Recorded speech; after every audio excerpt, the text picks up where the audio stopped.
What's going on, guys? In today's video, I'm going to show you what it's like to live as a financially free digital nomad. So the main thing that I want to show is that even though we are multi-millionaires, we aren't living super crazy bougie lives. And I also kind of want to show you that living abroad isn't as expensive as you may think, especially if you're living in a place like Thailand. So let's get into it. So I usually wake up around 9 to 10 a.m. We don't usually have an alarm, so sometimes I even wake up at 11:30. We have blackout curtains in our room, so it's really easy to sleep in. And once I get up, I spend around another 30 minutes to an hour playing games in bed. Lately I've been playing a lot of Pokemon Go and Warcraft Rumble, but let me know down in the comments what I should be playing next. Now after getting ready, I usually go to the gym. The gym is really close to our house. It's like right across the street. But to get there, I do have to jaywalk, and crossing the street while jaywalking is kind of sus, but it is what it is. And it's not too bad if you time it right. So I usually go to the gym about 4 to 5 times a week. And when I'm working out, I'm not doing anything too crazy.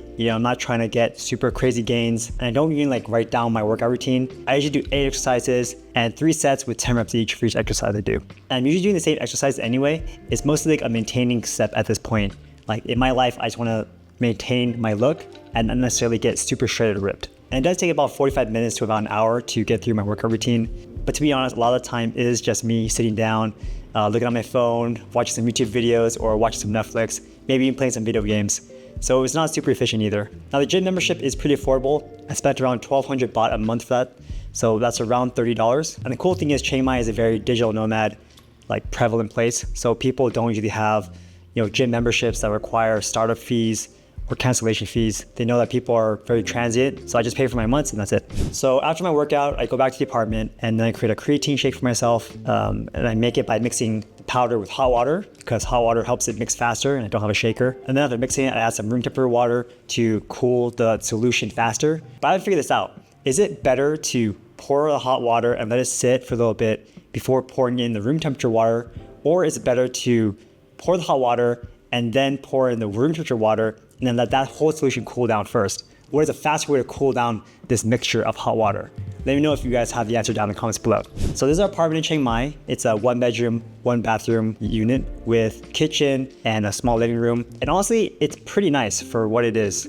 It's not the biggest space, but it's good enough for what we need. I like that there's actually a separate room between the bedroom and the living room. So if someone wakes up, in the middle of the night, they want to do something else, then they can go to the other room and not disturb the other person. We have a kitchenette here, but we only really use it for the microwave. Food is really cheap here in Thailand, so we actually don't cook. Rent is actually very affordable too. We're only paying around $530 a month for this place, and it includes really high-speed internet.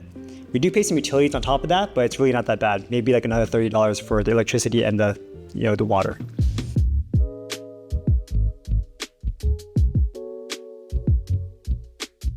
So after working out and making my creatine shake, it's usually time for lunch. So it's about 11 to 1 p.m. depending on what time I wake up in the morning, what time I went to the gym. So in Chiang Mai, we actually live in a very central location.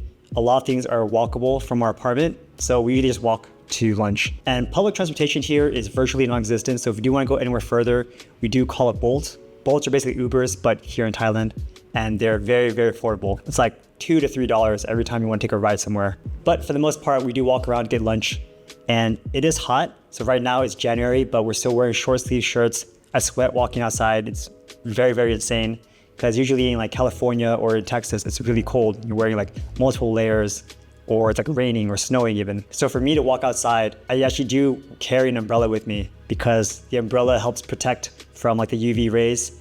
And I'm in my mid-30s now, so I feel like I need to have that extra layer of skin protection. So every day we actually put on sunblock, and I do carry this umbrella because I don't want to get hit by these. But the cool thing is, because I'm in Asia, it's actually a pretty common thing for people to walk around with umbrellas. So even though I look like a dork, I carry my umbrella all the time anyway. So today for lunch, we end up getting Lanzo noodles. This place is pretty cool because it is open 24 hours a day and the portions are pretty huge. I always leave this place super, super full and drowsy, and it's actually very unproductive because I want to sleep afterwards. Now the total for this meal was 310 baht, which is a little under $10. That was 2 bowls of noodles plus 2 bottles of water for under 10 bucks. Again, something you probably could never find in the United States anymore. Now after lunch, we do some work. So Sharon and I don't have full-time jobs, but we still work on our social media business, like making videos like this one, writing scripts for our videos, or planning new products to launch. I also take calls with my team members to make sure that everything in our business is running smoothly. So at this point of our lives, we don't need to work for money, but in fact, we work for purpose. We want to work so that we feel fulfilled in other ways besides just living and chilling. It's kind of like in the movie The Matrix, where the first iteration of the Matrix was a paradise, and the humans didn't like it. Because I feel like if you're in paradise too long, then you don't feel good about yourself. So you always want to have something that you're working towards, even if you don't need the money per se. But since there is no external motivation, like needing to work to feed our kids or pay our mortgage, then sometimes we do get lazy and things do just slip through the cracks.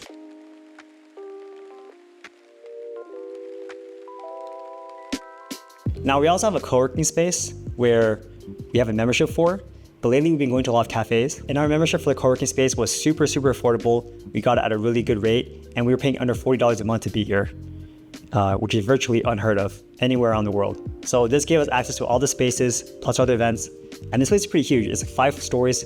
I'm actually filming it right now in this area, where they have a media room where people come and you can chill on their sofas. They have a massage chair here. They even have a projector. You can watch TV or play games like Switch or PS5. They have like a VR room. They have meeting rooms. So overall, a very good place if you want to work.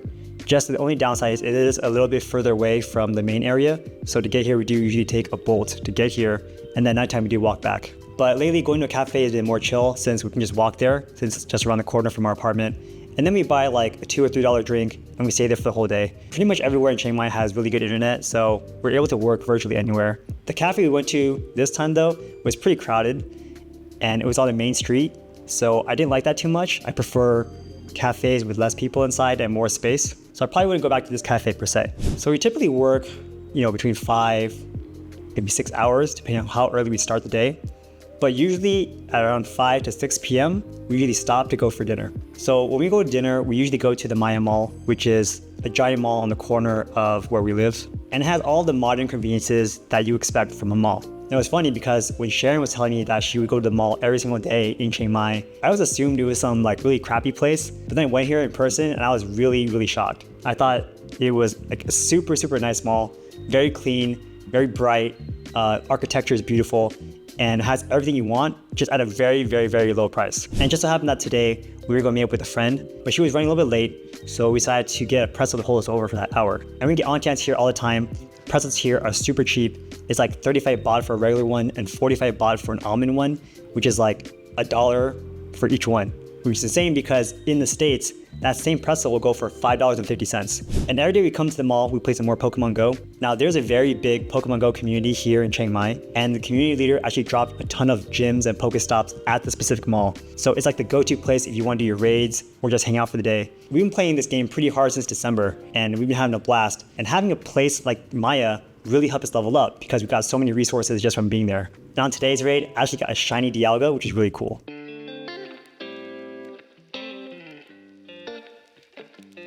So our friend was just happening to visit Chiang Mai, so we took her to one of our go-to spots, which is an all-you-can-eat hot pot that only costs $6 a person. And I know, if you're paying $6 for an all-you-can-eat buffet, it's gonna be sus, right? But actually, it's one of our best places, and the quality is actually really good. So all you have to do is order your meats through a QR code, and we ate so much food. So afterwards, we decided to walk around the area. There's a very famous square called One Nimon, and we walked around there for a few minutes.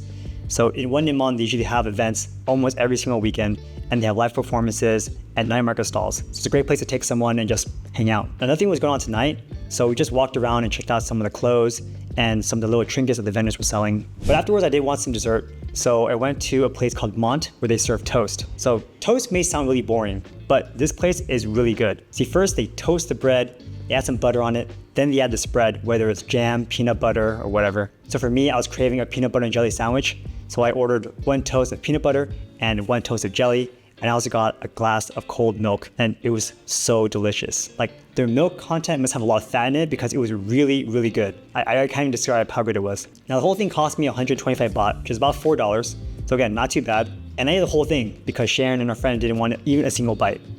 And I felt like a big fat ass afterwards, but whatever, it's their loss.